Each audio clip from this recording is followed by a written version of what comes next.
السلام عليكم ورحمة الله وبركاته.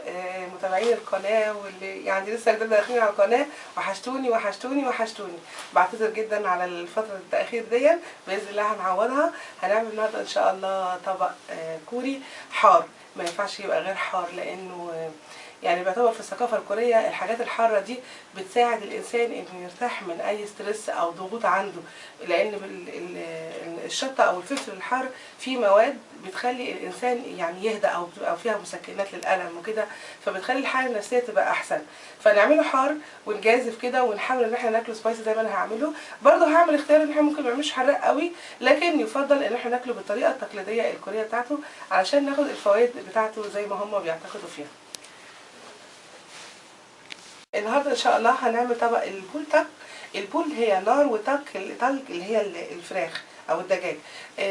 معناها يعني ان هي فراخ النار، لكن هي عشان هي فراخ حار نار، يعني فراخ مش هتشطه. عشان كده طبعا بما ان احنا هنعمل دجاج هنحتاج دجاج. دي دبوس الدجاج يعني الورك، جزء من الورك بتاع الفرخه، لكن ممكن ان احنا نستعمل فيليه لو احنا بنحب الفيليه، لكن افضل حاجه للطبق دون ان احنا نستعمل الدبوس. هنستعمل قطعة جنزبيل، معلقة صغيرة جنزبيل أخضر، ومش متوفر ممكن نحط معلقة صغيرة جنزبيل بودرة. هنستعمل 3 فصوص توم. ده قرن فلفل مجفف للتنكيه، لكن ما يعني ممكن نستغنى عنه. بصل أخضر. سكر، معلقة صغيرة سكر هنستعملها، لأن السكر بيساعد في إن يعني يخلي أنسجة اللحمة طعمها حلو. ملح. 3 معالق شطة، ممكن ان احنا نبدلهم ببابريكا لو مش عايزين يعني الاكله تبقى حاره قوي. فلفل اسود. معجون الفلفل الاحمر الكوري او الكوتشوجان، ده انا هستعمل 3 معالق. ممكن ان احنا نبدلها بالهريس او الهريسه اللي بتبقى متوفره في بلاد المغرب العربي وليبيا وكده، بتبقى معجون فلفل برضو، ممكن نستعملها كبديل بس نقلل معلقه. هنحتاج معلقه واحده من شراب الذره، وممكن ان احنا نبدلها بمعلقه عسل ابيض. الصوصات بقى هنحتاج صويا صوص وخل، اي نوع خل متوفر عندنا، ده خل تفاح، اي نوع خل ممكن نستعمله. معلقه زيت سمسم، ودي برضو ممكن ان احنا نستغنى عنها لو مش متوفر. هنخلي الورك، نسلكه كده من تحت الاول، نسلكه من الناحيه التانيه. خلي بالنا من ايدينا.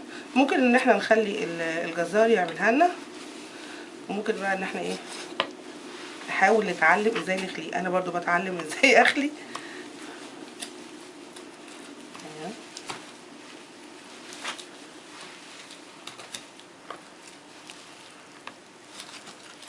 طعم الوراك بيفرق في الطبق دون عن اللحمه الجافه، لكن برضو اللي ما بيحبش ممكن يستعمل الفيليه.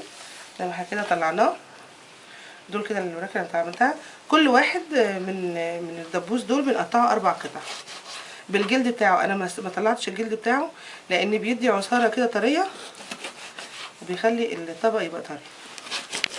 بس بقى ناخدهم نحطهم في الطبق، ونستمر بقى نقطع كده كله 4 قطع لحد ما نخلص ال6 اللي احنا مستعملينهم. كده الفراخ بعد ما اتقطعت هنتبلها بس بحاجه بسيطه. هنحط لها معلقه كبيره خل، واحنا زي ما قلنا الخل المتوفر عندنا، بس عايزه اقول لكم ان خل العنب مع الدجاج بالذات بيعمل احلى شغل. هنحط رشه فلفل اسود. انا للامانه دايما مع اي نوع دجاج بحط رشه قرفه من عندي، لكن لو مش عايزين تحطوها مفيش مشكله.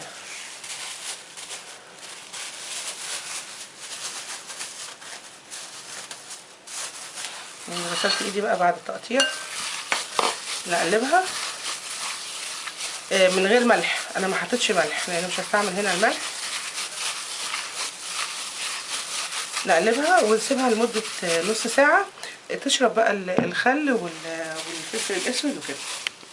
هجيب البصل الاخضر واقطعه رفيع.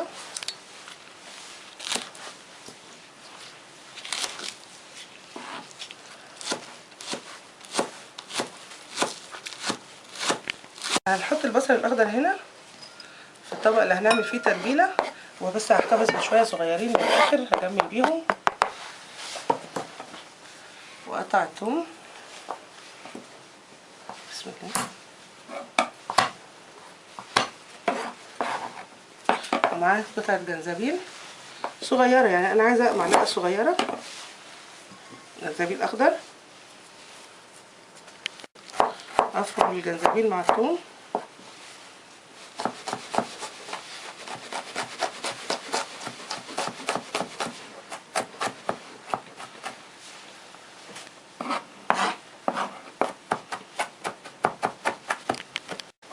هنحط الثوم مع البصل والجنزبيل مع بعض هنا. هنحط الاول رشه ملح صغيره، يعني ربع معلقه ملح، لان احنا هنحط صويا صوص وهيبقى ده كتير. هنحط 3 معالق شطه، دي شطه كوري فدي خفيفه، ممكن ان احنا نحط معلقتين شطه، ممكن ان احنا نحط بابريكا تديني اللون الاحمر وما يبقاش فيها اي نسبه حراره خالص. هنحط معلقه سكر، وزي ما اتفقنا ان معلقه السكر مش هنحس بطعمها خالص. رشه فلفل اسود صغيره،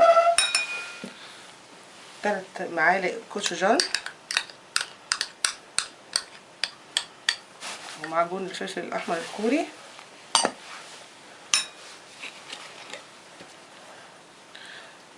معلقه صغيره المره دي خل، معلقه صغيره،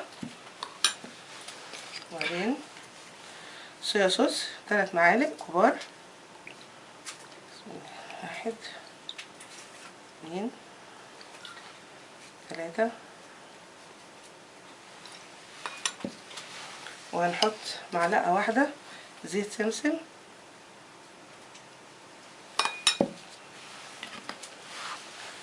وهنحط بقى هنجيب معلقه صغيره عشان افضي بيها العسل. عسل الجلوكوز دوره هنا ان هو بيعمل تماسك لكل الحاجات اللي احنا بنحطها دي مع بعضها. ده النوع سميك شويه وده المتوفر عندي، لكن ممكن ان احنا نستعمل اي نوع.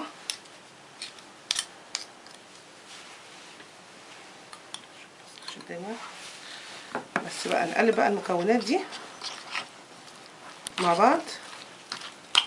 هنضيف لهم بقى دول معلقتين ميه في نفس الكوبايه اللي كان فيها العسل، ونخلط بقى الخلطه دي كويس قوي، الثوم والجنزبيل والتوابل والصوصات مع العسل والشطه والكوتشوجان. ده بقى الصوص، شايفين الجانس كله، وده القوام بتاعه اللي انا عايزاه، حلو قوي. هنجيب طاسه ونحطها على النار، يعني يفضل انها تكون مش من النوع اللي بتلزق. بسم الله. هنحط فيها حوالي معلقه كبيره كده، معلقه ونص زيت. ده قرن فلفل مجفف بقصه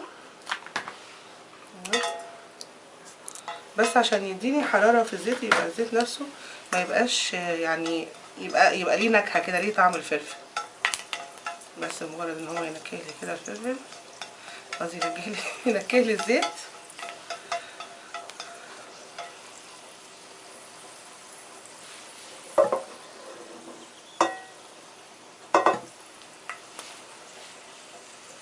نشيله بقى خلاص.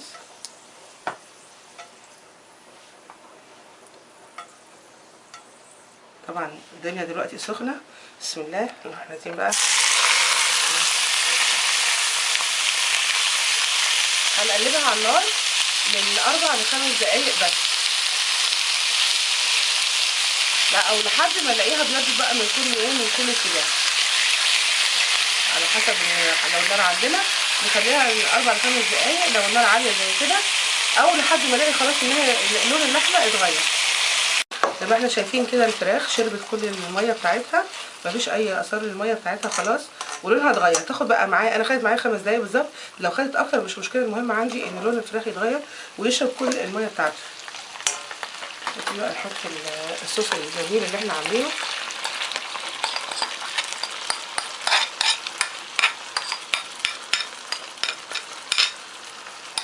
ما نسيبش حاجه، ما نفرطش في الصوص الغالي بتاعنا. ونقلبه بقى مع الفراخ لمده برده من 4 ل5 دقايق تانيين. هبص الاقي بقى الفراخ او الدجاج شرب كل الحاجات بقى اللي احنا حاطينها له. كده فات 5 دقايق، الصوص خلاص تمسك على الفراخ، وانا مش قادره اقول لكم ريحتها عامله ازاي بجد. يعني عايزه اعرف بقى انها استوت لما اخد خط كده في النص الاقيه ياخد فتره لحد ما يبتدي يقفل على بعضه كده، خلاص انا مش عايزه اكتر من كده. بسم الله يفضل بقى ان احنا نحطها في حاجه زي ألمونيا زي كده علشان تحتفظ بالحراره اطول فتره ممكنه، لان كل ما كانت سخنه كل ما كان افضل.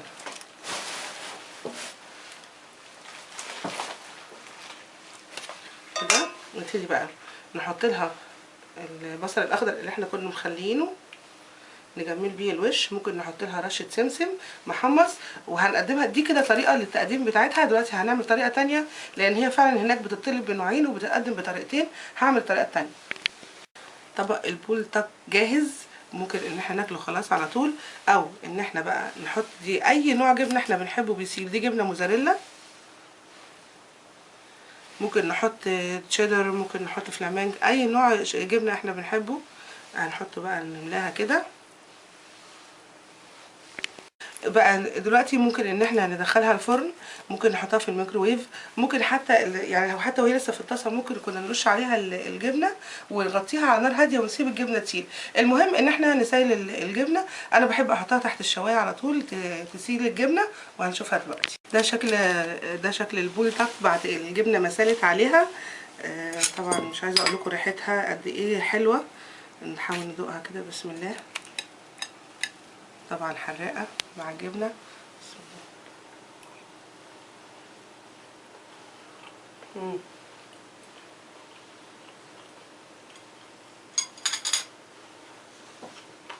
طعمها جميل جدا.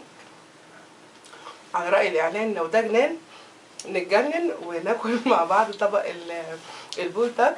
أنا غادة ياسين. السلام عليكم ورحمة الله وبركاته.